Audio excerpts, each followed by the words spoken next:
BMW M2. It has about 5,000 miles on the odometer, and this is actually my buddy Jesse's car.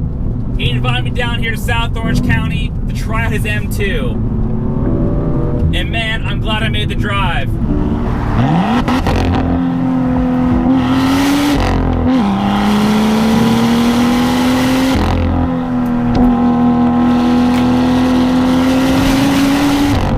You see, the M2 is a true return to form for BMW. The M3 and M4 have gotten too big, too bloated, and too powerful. They've lost their way.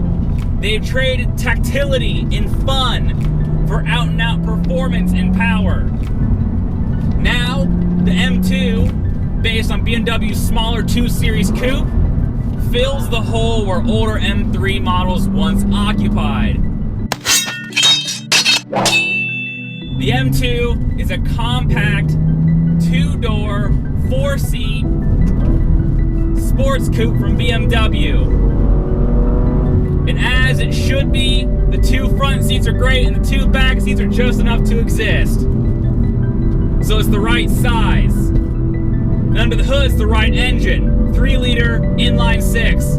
In this case, turbocharged. That engine can be paired to either an automatic or a 6-speed manual transmission, though Jesse's opted for the 6-speed, which I absolutely approve of.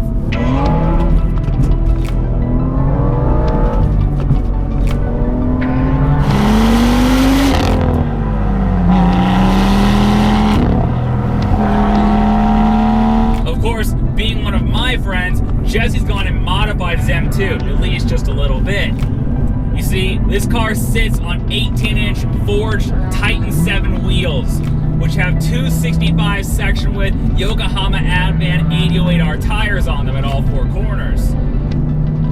Additionally, he's got the stance this car just right with a set of Eibach lowering springs on the factory M2 shocks. And to cap it all off, last but not least, this car has the optional dealer accessory M Performance exhaust system with those cool carbon fiber tips. Otherwise, it's all original, and I think that's a good thing. You see, I think one of the things Jesse's done right here is to not really modify the engine performance of the M2. You see, this M55 engine in M2 form produces 365 horsepower and a claimed 343 pound-feet of torque, though I think it's more like 365 horsepower and maybe 380 pound-feet of torque. Regardless, in stock form, this thing already does 0 to 60 in about 4.5 seconds. So it's plenty quick, and when you combine that with the lovely tractability and linearity of this factory tuning, sure, you can make more power by throwing on a downpipe, an intercooler, some E85, an ECU tune, but you do lose that lovely drivability. And for what? How much faster do you need to go? This car is limited to 155 miles an hour electronically. If you got rid of that limiter, I'm sure this thing would do north of 180 miles an hour. Really, how much faster does a small M car need to be? So I think this is the perfect amount of power to get in and really enjoy this car to the fullest.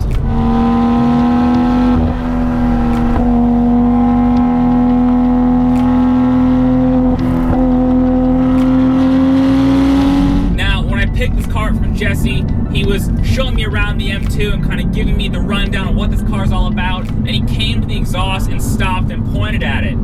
He said, check out those carbon fiber tips. I'm like, yeah, I know, that's pretty cool. He mentioned the M Performance exhaust, which is just a catback exhaust, costs $2,000. And he said, but wait, those carbon fiber tips, they're extra. How much do you think they cost? And I figured, well, there are 4 carbon fiber exhaust tips about the size of a coffee mug, but it's a BMW OEM part. I guess 500 bucks. He said no, those exhaust tips cost an extra $2,000 on top of the price of the exhaust. So this is a $4,000 exhaust system, which is frankly insane. Though I will say, it sounds amazing. BMW has been using this N55 engine for a long time, and they're finally retiring it, which is sad, sad news. It sounds charismatic, it makes excellent download torque, pulling from basically off idle all the way to the 7,000 RPM red line.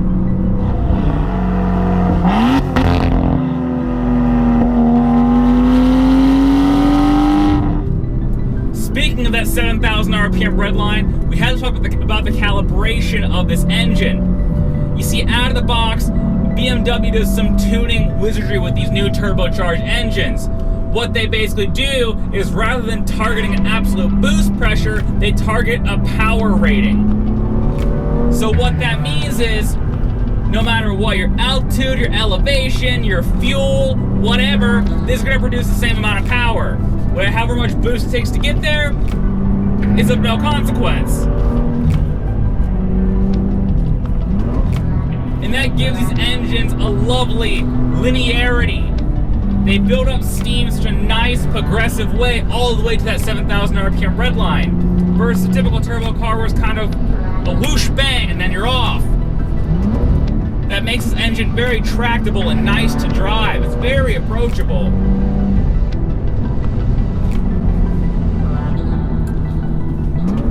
Then you have the 6-speed manual transmission, which is the right option for this car. Small M cars need manual transmissions.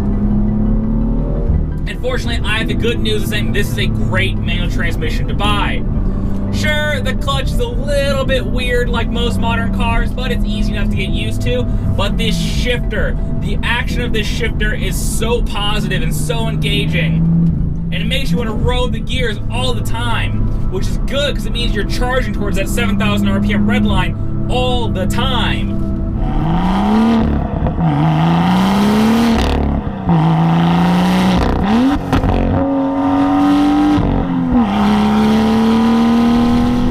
But of course, this is an M car. It's more than just power and straight line acceleration. This thing has to handle, and it does.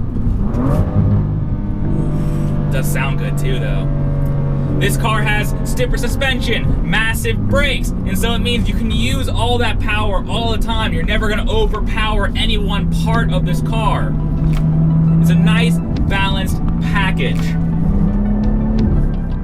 Actually, when it comes to the handling and the chassis balance of this car, I think it's near perfect for a road car.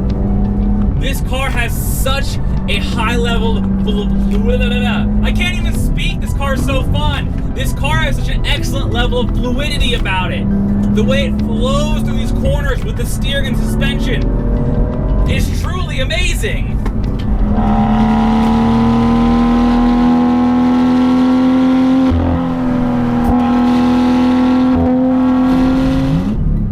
Then there's the interior, which I think is right on the money for a $55,000 to $60,000 car. There's an excellent blend of materials in here. A lot of leather, nice comfy seats, thick padded steering wheel, some matte carbon fiber on the dash, some nice padded rubberized plasticky stuff. It all looks and feels as you would expect for a car in this price range. However, like every modern car, when it comes to the interior, we have to talk about tech. Now, fortunately, BMW has kept it pretty simple in here, for the most part, on surface value. Sure, you have iDrive behind the camera screen there. iDrive, one of the best infotainments in the business. Nice, looks good, easy to use. Sure, there's a lot of sub-menus, but it's really easy to kind of flip it around and make it do what you gotta do. You see, right now, I have everything off. All the traction aids, dynamic stability control, all. It's all off, right? Except it's not. Even still, as I'm going around these corners, if I'm hard on the throttle, I see the lights still flashing, flashing, flashing. Additionally, if I went and tried to do a burnout, the car would just stall, so it's clearly not all off. And then there's the stuff that comes with that. This car has a feature called active rev match, which basically means if you go from third gear to second gear like this, it builds up the RPMs for you automatically. Now, I don't know about you, but I buy manual transmission sports cars to shift gears myself. Thank you very much, BMW. You see? I buy manual so I can do it myself. I'm pretty good at it. I don't need a computer to do it for me. Now, supposedly when you turn DSC off, it turns the auto rev match feature off, but it's been hit and miss for me today. Sometimes it tries to kick in, then figures out I'm doing it myself and turns back off, and other times it completely gets in the way.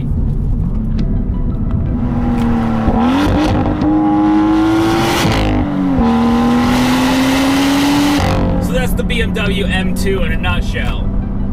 It's the right size M car for the true M buyers and the M purists. And now, for 2019, the new M2 Comp has come out, which has a detuned version of the M4's S55 engine. And I'm sure that's even more fun. So, why buy the M4? Just go buy an M2 instead.